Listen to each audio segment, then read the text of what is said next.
अनुसूचित जातीच्या उपवर्गीकरणासाठी महाराष्ट्र सरकारनं न्यायमूर्ती अनंत बदर समितीची स्थापना केलेली आहे।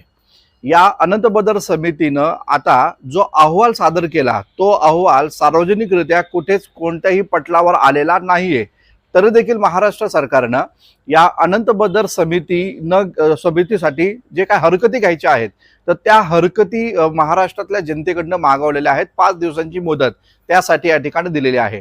वास्तविकतः कोणतीही एखादी समिती स्थापन झाली तर त्या समितीचा अहवाल प्रकाशित होणं गरजेचं असतं आणि त्या अहवालावर प्रतिक्रिया या ठिकाणी देणं किंवा त्याच्यावर हरकती देणं हे या ठिकाणी आवश्यक असतं। मात्र कोणत्याही प्रकारचा अहवाल आणि कोणत्याही प्रकारचं रिकमेंडेशन ज्या बदर समितीने केलेल्या आहेत त्या महाराष्ट्रातल्या जनतेला माहीत नाहीये आणि तरी देखील हरकती घेण्याच्या संदर्भात महाराष्ट्रातील जनतेला सामाजिक संघटनांना जे काही आव्हान करण्यात आलेलं आहे हे पूर्णतः चुकीचं आव्हान या ठिकाणी आहे असं मला या ठिकाणी वाटतं।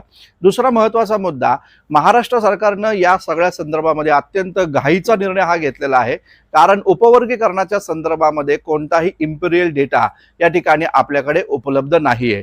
इम्पेरिकल डेटा उपलब्ध नसतानाही अशा प्रकारचं उपवर्गीकरणासाठी समिती गठीत करणं आणि त्या समितीसाठी हरकती या ठिकाणी मागवणं हा मुळात या ठिकाणी बिंडोकपणा आहे असं या ठिकाणी लक्षात असू द्या।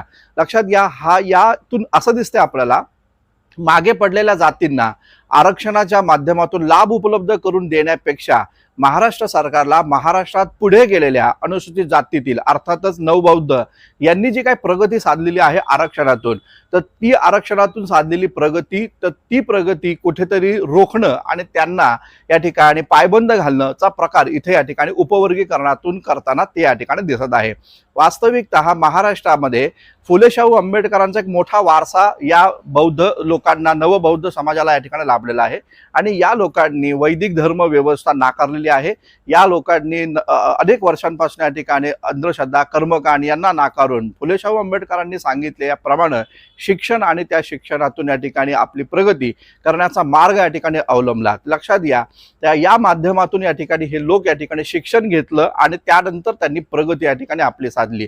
आता हे पुढे गेलेल्या जातींना पायबंद घालण्यासाठीच ही उपवर्गीकरणाचा थाट इथे या ठिकाणी घातलेला आहे असं आपल्याला लक्षात येतं आणि त्यामुळं लक्षात घ्या, महाराष्ट्रातल्या या पुढारलेल्या प्रगत जातीनं या उपवर्गीकरणाला कचून विरोध करणं खूप जास्त गरजेचं आहे आणि त्यासाठी प्रतिक्रिया आता महाराष्ट्रभर उमटताना आपल्याला दिसत आहेच।